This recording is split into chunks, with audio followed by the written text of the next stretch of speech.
하나님은 살아계십니다. 살아계신 주님께서 이 아침에 저와 여러분에게 큰 은혜와 축복을 예비해 주신 줄 믿습니다. 우리 앞에 계신 분, 뒤에 계신 분, 좌우에 계신 분들에게 우리 권사님, 집사님, 또 우리 친구들이 있죠? 이름과 호칭을 불러가면서 또 뵐 수 있어서 참 좋습니다 하고 인사하겠습니다. 네, 아멘. 아멘. 네. 우리 성익교회 예배가 무엇보다 이 예배 전에 인사하는 시간이 굉장히 밝아졌어요. 여러분 느끼세요?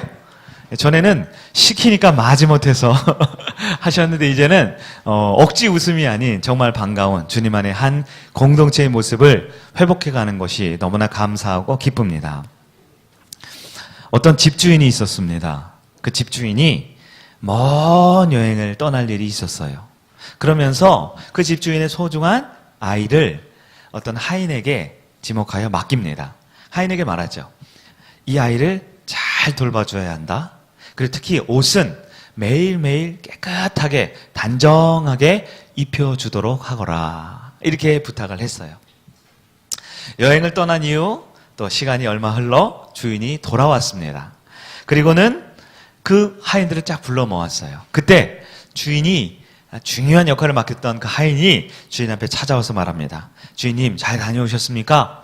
분부대로 제가 이 아이의 옷을 깨끗하게 잘 관리했습니다. 매일매일 빨아가지고 다림질도 깨끗하게 해서 정말 깨끗하게 옷을 관리했어요. 그런데 한 가지 죄송합니다. 아이는 어디 갔는지 모르겠어요. 이렇게 이야기를 했다고 합니다.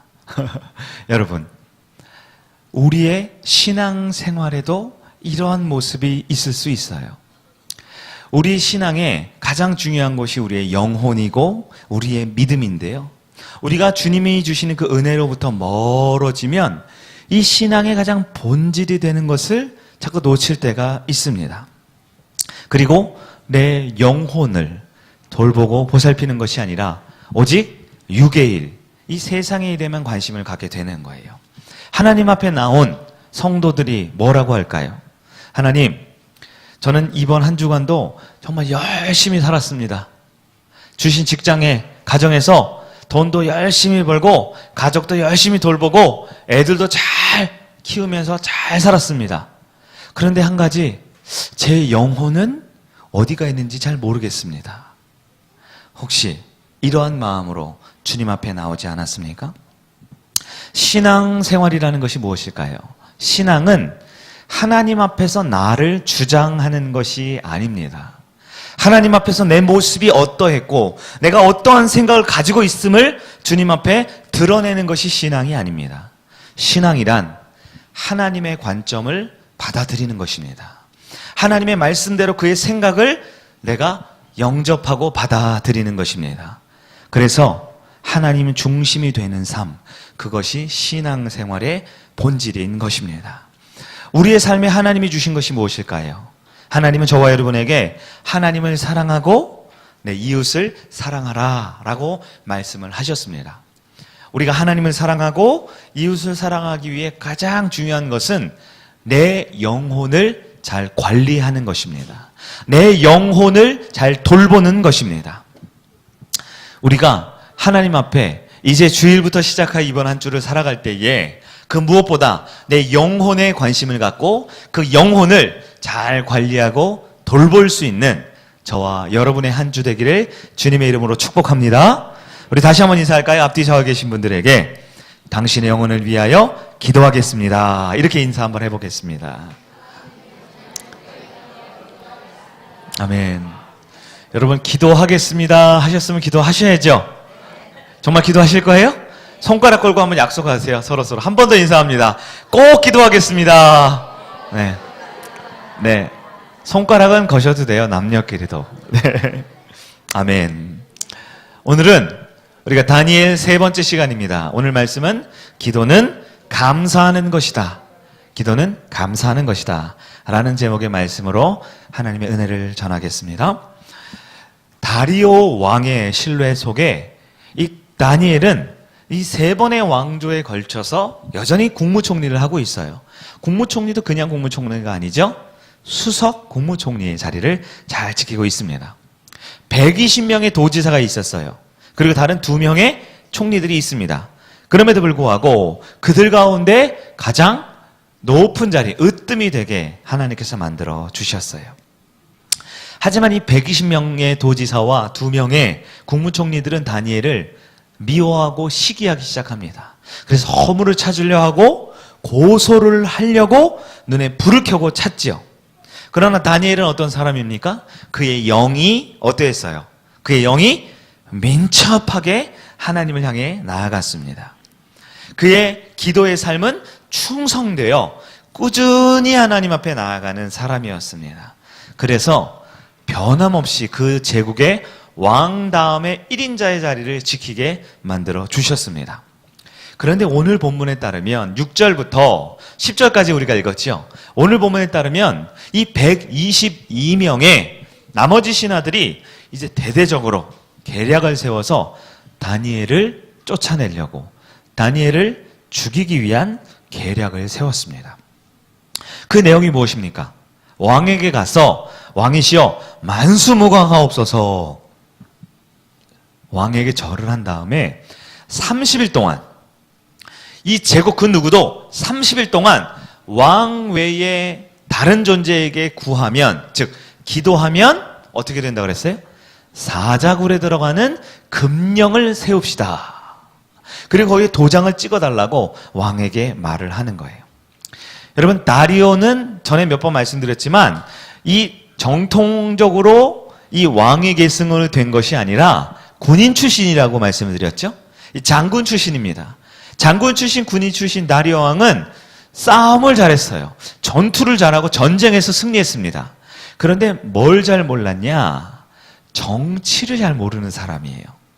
군인 출신의 왕이었기 때문에 이 122명의 신하들이, 이 간신들이 와서 왕이시여, 왕을 위한 아주 특별한 계획이 있습니다. 예? 우리나라 왕조가 바뀌었잖아요. 고려에서 조선으로 바뀌었죠. 그러면 이제 모든 백성, 모든 신하들이 임금님 중심으로 나라가 똘똘 뭉쳐야 하지 않겠습니까? 다른 존재에게 절하지 않도록, 기도하거나 구하지 않도록 명령을 내려주십시오. 도장을 찍어서 그 누구도 이것을 어기면 사자굴에 들어가게 만듭시다. 이 다리오 왕은 다니엘을 굉장히 좋아했던 사람입니다. 신뢰했어요. 출신도 다르고, 그리고 피부색도 다르고, 언어도 다르고, 노예 출신이었던 다니엘이지만 무엇보다 전 정권의 고위공직자였지만 여전히 다니엘을 신뢰해서 제국에 자기 다음으로 높은 사람을 세웠죠. 신뢰했습니다. 그러나 다리오는 평범한 인간이에요. 이 간신들이 하는 말이, 그래? 나만 섬긴다고? 나만 그렇게 기도한다고? 이 말에 현혹되어 그만 도장을 꽉 찍어주고 말았다는 거예요. 이 다리오 왕은 그날 기분이 굉장히 좋았습니다. 모든 신하들이 다 자기를 존경하고 자기를 좋아하는 줄 알았거든요. 그런데 그날 밤 다리오 왕이 아차 싶은 거예요. 내가 사랑하고 내가 믿는 다니엘이 있었지. 하지만 아차했지만 이미 조서에 그 왕의 명령에 도장이 찍힌 다음이었다라는 거예요. 이때 다니엘은 어떻게 했을까요? 오늘 본문 우리 10절을 다시 한번 읽어볼까요? 다니엘 6장 10절입니다. 시작.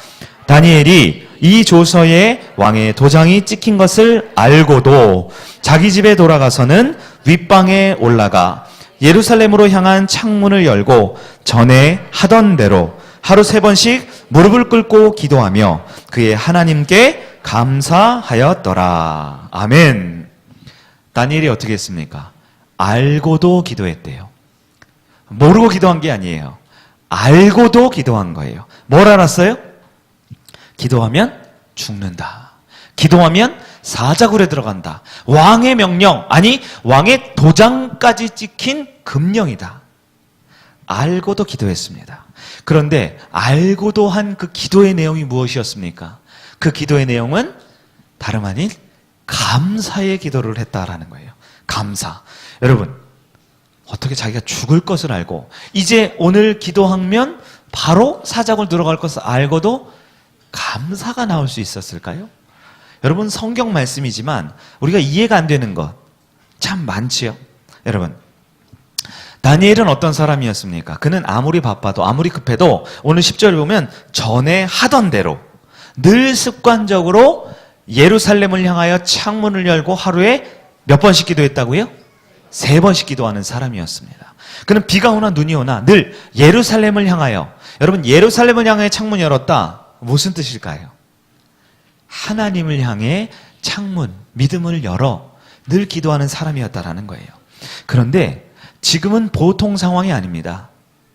그냥 여간 힘든 상황이 아니에요. 122명이 똘똘 뭉쳐서 자기를 죽이기 위한 계략을 세운 순간입니다. 그래서 기도를 방해하는 거죠. 기도를 못하게 하는 거죠. 그러면 여러분, 다니엘이 살아갈 방법이 있죠. 다니엘을 고소고발할 허물이 전혀 없잖아요. 기도만 안 하면 살 수 있는 거 아닙니까? 기도하는 습관만 버리면 아무 문제 없는 거 아니에요? 이 기도를 방해받았습니다. 그러면 기도하기가 어려워지는 것이지요. 기도하는 자리를 지키기가 힘든 것이지요. 만약 너무너무 기도가 하고 싶다고 해요. 그래, 정말 기도하고 싶다고 하면 여러분 창문을 열고 기도해야 할까요? 몰래 기도를 해야 할까요? 꼭 기도가 필요하면 이렇게 목숨이 위험한 상황에서는 몰래 기도를 해야지요. 그리고 만약 이렇게 몰래 기도를 하면 그 기도의 내용은 원망하는 기도, 억울함을 풀어달라는 기도, 내가 마음 편하게 기도하게 해달라는 기도, 좀 저 원수 대적들을 물리쳐달라는 기도, 그런 기도가 나오지 않을까요? 왕의 명령을 바꿔달라는 기도, 사자굴에 안 들어가게 해달라는 기도, 그런 기도를 해야 되지 않습니까? 그런데 다니엘은 오늘 본문에 따르면 어떻게 기도합니까? 정해진 대로 창문을 활짝 열고 예루살렘을 향하여 기도했습니다. 기도의 내용은 감사 기도라는 거예요. 여러분, 그러나 사실 이런 상황, 다니엘은 기도할 수가 없죠. 왜냐하면 기도하기가 두렵기 때문입니다. 30일 동안 딱 30일만 기도 안 하면 되잖아요. 그 30일 기도하면, 왕 외에 다른 존재에게 기도하면 사자굴. 여러분, 왕명은 우리가 보통 조선시대 왕명을 뭐라 불러요? 어명이요 이렇게 말하죠. 어명은 절대 어겨서는 안 되는 거지요. 어명을 어기면 어떻게 됩니까? 죽임을 당하죠. 능지처참을 당하죠. 자기만 죽어요? 네? 3족을 멸하죠. 9족을 멸하죠. 게다가 지금 다니엘을 죽이기 위한 사람들이 확실하게 하기 위해서 왕에게 그냥 어명만 들은 게 아니에요. 그 사람들이 어떤 계략을 세웠어요? 왕의 조서에 왕의 도장, 왕의 도장이 뭡니까? 왕의 도장을 꽝 찍어서 이제는 왕이 직접 다니엘을 살리고 싶어도 살릴 수가 없는 상황입니다. 다니엘은 기도하면 안 돼요. 기도하면 죽기 때문입니다. 만약에 정말 기도를 하려고 해도 남몰래 해야겠죠? 122명이 지금 이 법을, 이 금령을 왜 만들었어요? 누구를 고소고발하는 거예요? 다니엘이죠. 그러면 지금 이 상황에 왕의 조서에 도장이 찍힌 상황, 122명은 눈에 불을 켜고 누구를 쳐다보고 있을까요? 다니엘을 쳐다보고 있어요. 다니엘 기도 하나하나 그것만 쳐다보고 있습니다. 다니엘이 그럼 기도를 하면 어디서 기도를 해야 될까요? 문을 2중, 3중으로 잠가야 돼요. CCTV를 켜고 누가 나를 보나 안 보나 감시를 해야 돼요. 침실에 들어가 이불을 뒤집어 쓰고 기도를 해도 큰 소리로 기도하면 안 돼요. 묵상으로 기도를 해야 돼요. 기도를 길게 하면 안 돼요. 짧게 해야 돼요. 그렇게 기도를 해야 합니다. 그런데 창문을 열고 기도를 한다고요? 창문을 열면 뭐가 보여요? 창문을 열면 바로 모든 백성들이 다 보이죠. 122명의 눈에 불을 켜고 다니엘을 죽이려고 하는 그 고관들이 보고 있을 것 아닙니까? 어떻게 창문을 열고 기도합니까? 만약에 다니엘이 기도를 하면 무슨 기도를 할까요? 원수를 물리쳐 주소서. 저 나쁜 인간들, 나를 고발하고 죽이려고 하는 저 인간들을 하나님 용서하지 마시고 저 인간들을 벌해 주소서. 하나님, 나 사자굴에 들어가면 안 되지요. 사자굴, 아예 사자들 없애주세요. 굴 다 없애주세요. 왕의 명령 취소시켜 주세요. 여러분, 이런 기도해야 되지 않습니까? 문제 앞에 놓여지면 그 문제 해결하기 위해서 눈앞에 보이는 것만 구하는 것이 인간의 본성인데 어떻게 그때 감사의 기도를 할 수 있단 말입니까? 하나님, 이토록 내 영이 민첩해서 기도하는데, 이렇게 충성하며 꾸준히 기도했는데 이쯤 되면 좀 편안하게 해주셔야지. 왜 이번 주도 다니엘을 괴롭히고, 왜 이번 주도 우리 성의교회 성도들에게 이렇게 어려움을 자꾸 주십니까? 기도 못하게 하는 이 상황, 환경에 낙심하고 절망할 수밖에 없는 게 다니엘의 모습 아닐까요? 사랑하는 성일의 성도 여러분, 기도란 무엇입니까? 기도는 성도의 삶의 가장 소중한 일부입니다. 그래서 우리는 기도를 영의 호흡이라고 부른다고 하죠. 영의 호흡. 만약에 기도를 멈추었다, 우린 영적으로 숨을 멈추고 있는 것입니다. 숨을 멈추면 3분? 5분? 수영선수들은 그 정도 할까요? 하지만 우리 성도들은 참 대단한 오래 참기 능력이 있어요. 우리는 기도를 아주 오랫동안 참아도 버티고 살아오는 사람들입니다. 그런데 왜 우리가 기도하기 어렵냐? 사실 기도하기 좋은 상황이면 누구나 기도할 수 있지요. 그러나 여러분, 우리의 한 주간의 삶을 보면, 제가 여러분 한 분 한 분의 삶은 다 모르지만 아마 분명 기도하기 힘든 여러 환경과 여건이 있을 거예요. 직장 생활을 하시는 분들은 직장이 너무 바빠요. 매일 야근하고 새벽까지 출근을 해야 합니다.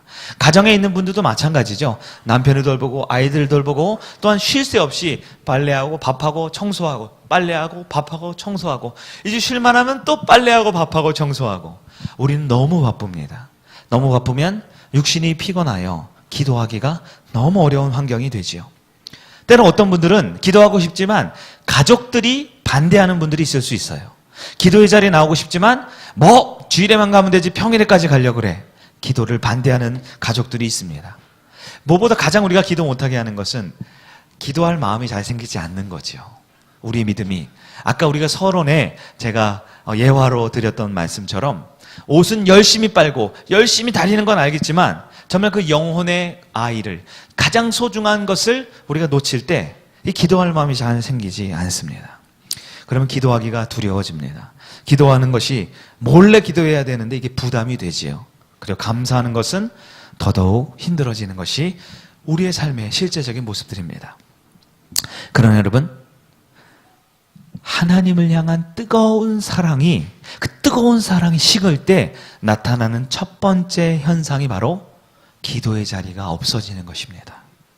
하나님이 주시는 그 뜨거운 믿음, 진짜 뜨거웠던 그 믿음이 식어버릴 때 나타나는 첫 번째 모습이 기도의 자리부터 사라지는 것입니다.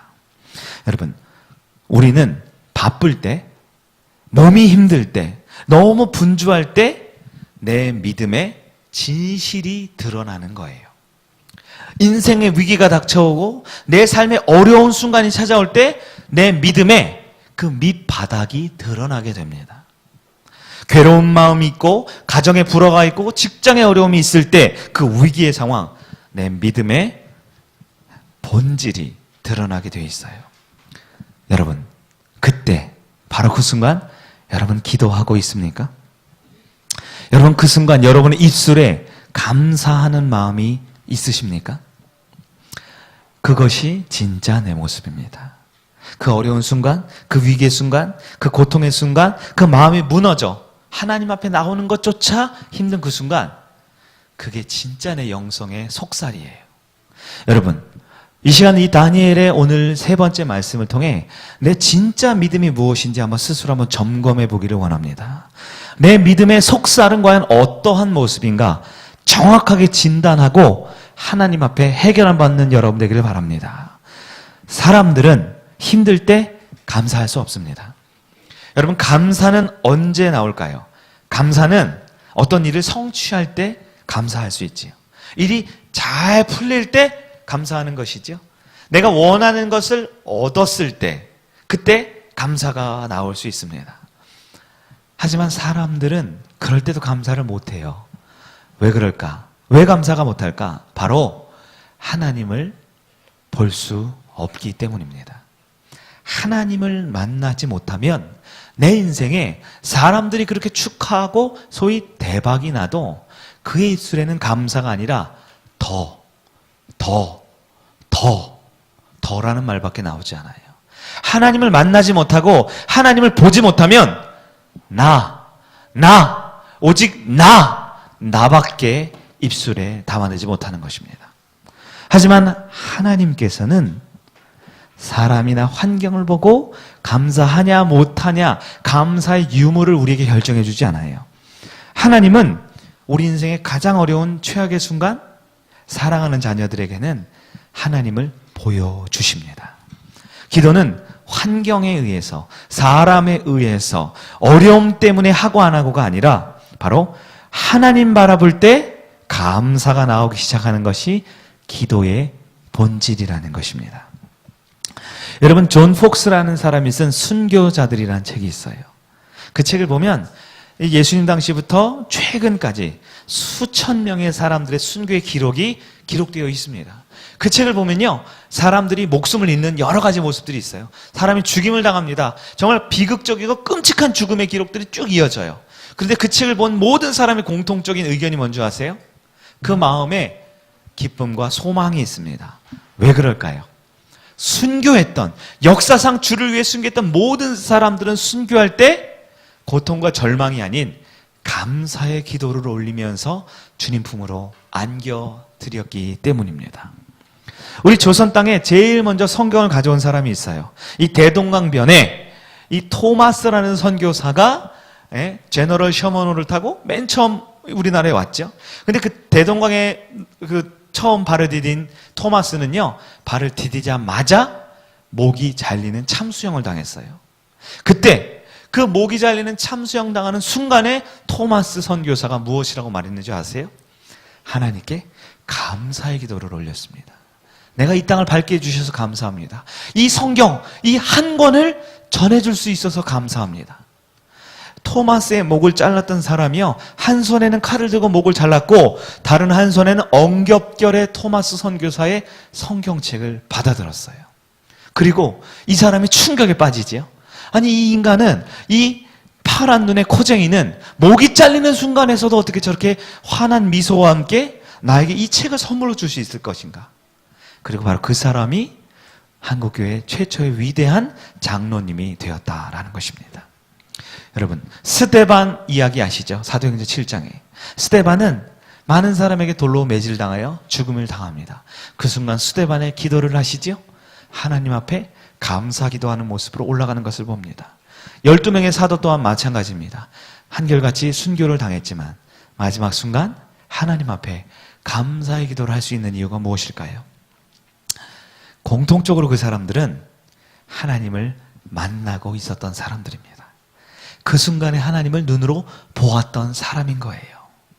하나님은 다니엘에게도 이 사자굴에 들어가기 직전의 상황에도 감사의 기도를 시키셨어요. 어떻게 감사 기도를 시키셨을까요? 하나님은 122명의 대적이 공격해도 다니엘을 굳건히 세워주고 싶으셨기 때문입니다. 공개적으로 모든 이들 앞에 다니엘을 죽이려고 작정한 그 사람들 앞에 공개적으로 기도하게 하셨지만 공개적으로 다니엘을 보호하고 지키고 살리신다라는 것을 만천하에 보여주고 싶으셨던 것입니다. 그래서 하나님은 다니엘에게 이 상황, 이 절체절명의 위기의 상황, 정해진 시간, 정해진 장소에 창문을 활짝 열고 감사의 기도를 하나님께서 시키고 있는 것입니다. 하나님은 다니엘에게 최악의 순간에도 기도하게 하셨어요. 다니엘은 민첩하게 이 순간에도 하나님께 그의 영이 집중되었습니다. 꾸준히 충성되게 하나님을 향해 기도하며 나아갔습니다. 비록 그 창문 밖에는 122명이 비아냥거리는 소리가 들려요. 손가락질하면서 다니엘을 욕하는 소리가 들려요. 괴롭히는 인간들이 보입니다. 죽이려고 잡으러 오는 경비병들이 보입니다. 그러나 다니엘은 사람을 보지 않았습니다. 환경을 보지 않았습니다. 눈앞에 어려움을 보지 않습니다. 다니엘은 그 순간에 하나님을 바라보았습니다. 사람을 바라보면 원망이 나옵니다. 하지만 하나님을 바라보면 감사의 마음을 주시는 것입니다. 땅의 것을 바라보면 낙심과 절망밖에 없지만 그 순간 하나님을 바라보면 새로운 소망과 희망을 주시는 하나님이십니다. 기도도 했다가 안 했다가 열심히 했다가 멈추는 반복이 되면 위기의 순간 기도가 나오지 않아요. 그러나 꾸준히 하나님 앞에 기도하고 뜻을 정하고 시간을 정하고 장소를 정하여 기도한 사람은 그러한 순간일수록 그의 영이 가장 먼저 주님 앞에 기도할 수 있도록 주님이 만들어주고 싶으신 것입니다. 하나님은 다니엘에게 아예 공개적으로 모든 사람에게 다니엘은 기도하는 사람이다 라는 것을 알려주고 있습니다. 창문을 엽니다. 그럼 모든 사람들이 다 쳐다보겠죠. 이제 다니엘 이제 사자굴에 들어가겠구나. 모든 사람들이 다니엘은 기도하는 사람, 사자굴 들어가는 사람이라는 것을 다 알게 만드셨어요. 그것은 다니엘이 공식적인 공개적인 기도자임을 알게 하심으로 그가 기도한 대로 다니엘은 응답 받게 됨을, 그가 기도한 대로 사자굴의 위협에도 그는 살아날 수 있음을 만천하에 보여주고 싶은 것, 그것이 하나님의 놀라운 계획이었던 것입니다.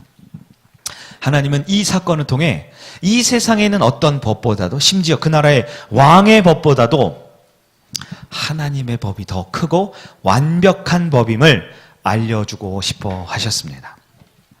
왕명을 어기면 죽음이지요. 왕의 법을 어기면 사자굴밖에 없습니다. 그러나 이 세상 사람들이 가장 두려워하고 가장 무서워하는 그 왕의 법보다도 하나님의 법이 더 큰 법임을 다니엘을 통해 모든 천하에 알려주고 싶은 그 하나님의 놀라운 계획을 믿음으로 받아들인 여러분들에게 축원합니다. 여러분, 우리 예수님께서도 십자가 잡히시기 전날 밤 죽음의 문턱에 있는 그 순간 제자들과 함께 떡을 떼고 잔을 나누셨습니다.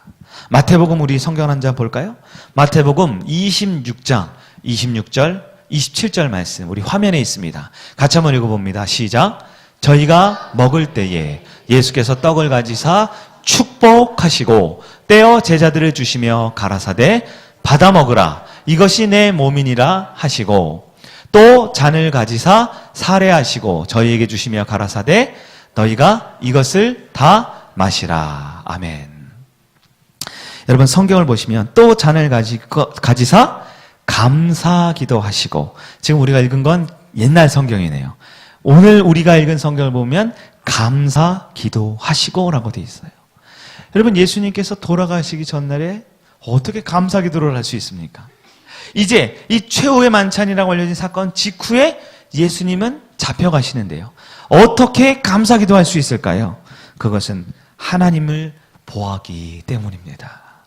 예수님은 언제나 하나님을 바라보았기 때문입니다. 여러분, 우리의 인생에 감사가 있습니까? 없습니까? 하나님을 보지 못하면 감사할 수 없습니다. 아무리 돈을 많이 벌어도, 아무리 성공을 해도, 아무리 높은 자리에 올라도 인간은 감사를 모르게 되어 있어요. 하지만 내가 가진 것이 없어도, 내가 잃은 것이 없어도, 오늘도 나는 넘어지고 실패하고 두렵고 떨리는 마음으로 이 자리에 와도 하나님을 만나는 성도는 하나님 앞에 감사의 영이 나타날 줄 믿습니다. 오늘 우리에게 하나님은 염려하고 근심하고 걱정하고 힘든 이 세상의 삶을 살아갈 수밖에 없지만 하나님이 저와 여러분을 향한 마음은 무엇입니까? 하나님은 저와 여러분이 마음을 열고 예루살렘을 향해 창문을 열었던 것처럼 우리 믿음의 창문을 열고 하나님을 향해 꾸준히 기도하기를 원하고 계십니다. 최악의 순간이지만, 바쁜 순간이지만, 어려운 순간이지만, 심지어 모두가 안 되고 반대하는 그 순간이지만 꾸준히 하나님 앞에 나와 내 믿음의 창문을 열고 주님을 바라보기를 원하고 계십니다. 주님은 그 어려운 순간 환경을 보는 게 아니라 하나님을 보기를 원하고 계십니다. 그렇게 기도할 때, 감사의 기도를 할 때 정말로 감사할 일들이 넘치도록 만들어주고 싶은 것이 우리 하나님의 마음인 줄 믿으시기 바랍니다. 여러분, 기도하는 자리는 손해입니까? 하나님 앞에 기도하는 나의 모습이 혹시 나에게 피해를 줄까 두려운 마음이 있습니까? 여러분, 기도하려고 할 때 우리 내면의 소리가 있어요. 우리 내면의 소리가 어떤 마음이 있습니까? 야, 너 한 주간 너무 고생했잖아. 너무 피곤하잖아. 이제 좀 쉬어야지. 이제 좀 너를 위해 시간을 써야지. 라는 내면의 소리가 들려옵니다. 기도? 지금 기도할 때냐? 남편 돌보고 애들 돌봐야지. 이렇게 바쁜데 무슨 기도를 한단 말이냐? 이런 소리가 내 내면에 울리기 시작합니다. 기도한다고 정말 잘 되냐? 기도하면 밥이 나오냐 떡이 나오냐. 기도는 그냥 한번 교회 갈 때나 잠깐 하면 되는 거지. 믿음만 가지면 되는 거지. 뭐하러 기도하냐. 여러분, 이런 내면의 소리가 내 안에 있습니까? 그러나 여러분, 아무리 우리 내면에 그런 소리가 있어도 하나님께서는 사랑하는 자들에게는, 선택한 자들에게는 그 순간 기도의 자리로 다시 불러주실 줄 믿습니다. 주님은 우리 모두에게 우리가 기도하는 사람임을 만천하에 알려주고 싶으세요. 그리고 저 사람은 기도하지. 그런데 기도하는 사람 잘 되나 보자.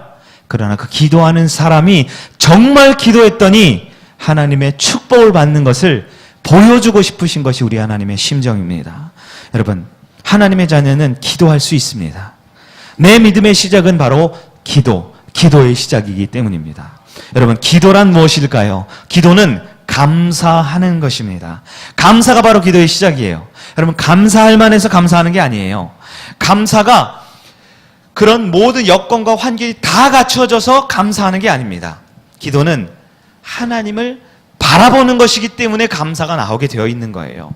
왜냐하면 우리 인생의 최악의 순간 최고의 하나님이 우리 앞에 계시기 때문입니다. 내 인생의 가장 어려운 순간 가장 위대한 하나님이 우리의 기도를 들어주시기 때문입니다. 여러분, 우리가 하나님 앞에 나오면 다시 일어설 수 있습니다. 하나님 앞에 기도하면 다시 회복될 수 있습니다. 하나님 앞에 기도하면 구하는 무엇이든 하나님께서 응답해 주실 수 있습니다. 그렇기 때문에 기도는 감사가 나오게 되어 있는 거예요. 다니엘은 지금 기도할, 감사할 전혀 여건도 상황도 되지 않습니다. 그러나 그는 하나님을 보았습니다. 그는 하나님을 만났습니다. 기도하지 않고는 견딜 수가 없어요. 그렇게 주님 앞에 기도하고 감사가 시작된 것입니다. 사자굴의 위협 앞에서 다니엘은 정해진 대로, 이미 하던 대로 창문을 열고 하나님을 향해, 예루살렘을 향해 문을 활짝 열고 감사의 기도를 시작합니다. 그럴 때, 감사의 기도를 할 때, 여러분, 감사의 기도를 할 때 찡그리며 기도할 수 있을까요? 감사의 기도를 할 때 흐느끼며 기도할 수 있습니까? 감사하는 다니엘은 그의 얼굴에 광채가 납니다. 그의 얼굴에 환한 미소가 납니다. 그를 조소하고 그를 죽이려던 122명이 비웃으면서 창문을 쳐다보는 그 사람들의 낯빛이 변하기 시작해요. 아니, 저 인간 뭐 저런 인간이 다 있어. 오히려 그들이 다니엘의 모습을 보고 두려움과 염려와 걱정에 빠지게 된 것입니다. 여러분, 다니엘이 감사기도 하니까요, 그의 마음에 평안이 찾아옵니다. 하나님이 함께 하심을 확실하게 마음으로 믿어지기 시작합니다. 감사의 기도, 그 힘든 순간 기도를 하자 하나님이 그와 함께함에 참된 위로와 평강의 마음을 허락해 주신 것입니다. 하나님이 뭐라고 하셨을까요? 감사 기도하는 다니엘이 뭐라고 하셨을까요? 다니엘, 너의 인생은 내가 책임진다. 이 순간 환경과 어려움을 보지 않고 최악의 순간 최고의 하나님을 바라봤던 너의 인생 내가 반드시 책임진다. 사자굴, 아니 사자 뱃속에 들어갈지라도 내가 안전하게 보호하며 너를 끄집어낼 것이다. 우리 하나님은 다니엘을 보호하고 지키시는, 축복을 내려주시는 주님인 줄 믿습니다. 여러분, 감사기도 할 때 저 여러분에게도 이러한 축복과 은혜가 있을 줄 믿습니다. 하나님은 이 아침에 이 다니엘의 말씀을 통하여 저와 여러분이 감사하며 주님 앞에 기도의 자리를 지키기를 원하고 계십니다. 왜냐하면 감사는요, 우리 인생의 가장 어렵고 힘든 그 최악의 순간에 최고의 하나님을 만날 수 있는 은혜의 자리이기 때문입니다. 감사는요, 내 인생에 답이 보이지 않을 때 정답을 알려줄 수 있는 하나님을 만나는 기회이기 때문입니다. 감사는요, 내 앞길이 하나도 보이지 않는 깜깜한 순간 가장 빠른 지름길로 인도하시는 그 하나님을 경험하는 시간이기 때문입니다. 감사는 무엇입니까? 바로 지금 이 순간 하나님을 인정하는 믿음이 될 줄 믿습니다. 이번 한 주도 감사하며 사랑하는 여러분들에게 축원합니다. 하나님이 준비하신 그 감사의 기도 자리가 있습니다. 예루살렘을 향하여 다니엘은 정한 시간에, 정한 장소에 가서 하루에 3번씩 창문 열고 기도했다라고 합니다. 하나님을 향해 여러분 믿음의 창문을 여는 이번 한 주간 되기를 간절히 축원합니다. 여러분, 우리 금요 심야 예배가 있습니다. 이번 주로 이제 2주를 했어요. 2월 첫째 주, 둘째 주. 이제 이번 주면 이제 3주가 됩니다. 여러분, 금요 심야 예배에 아직 빈자리가 참 많습니다. 빈자리가 참 많아요. 우리 성일교회 성도님들의 금요일 밤은요, 불금이 돼야 돼요. 불금.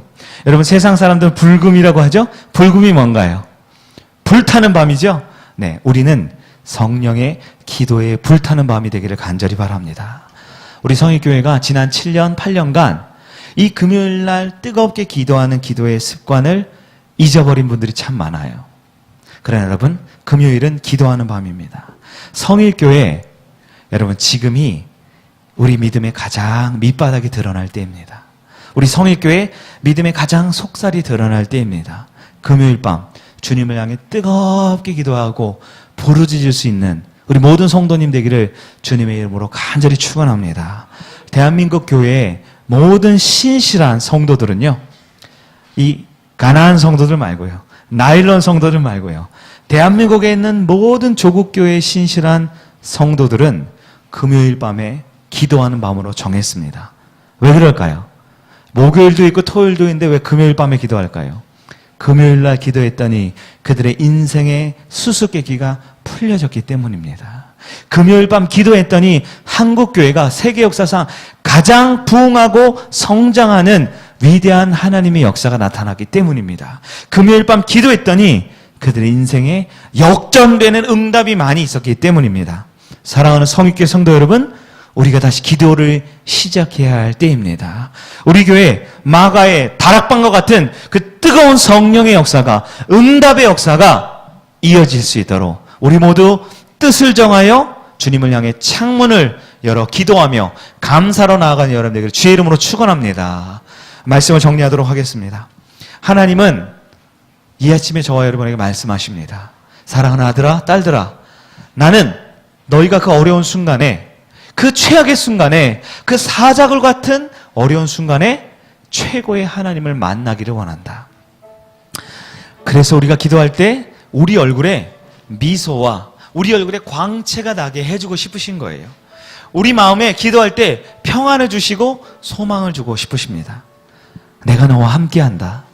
너의 자녀들 문제, 너의 사업장의 문제, 너의 가정에 있는 모든 어려움들 내가 해결해주고 싶다.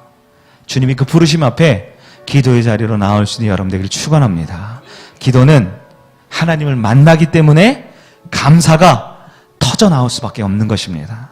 이번 한 주간도 주님을 꼭 만나고 기도하는 가운데 감사가 넘치는 저와 여러분 되기를 주님의 이름으로 축복합니다. 아멘. 우리 모두 자리에 일어나서 우리 다니엘의 기도 우리 함께 믿음으로 고백하며 나가겠습니다.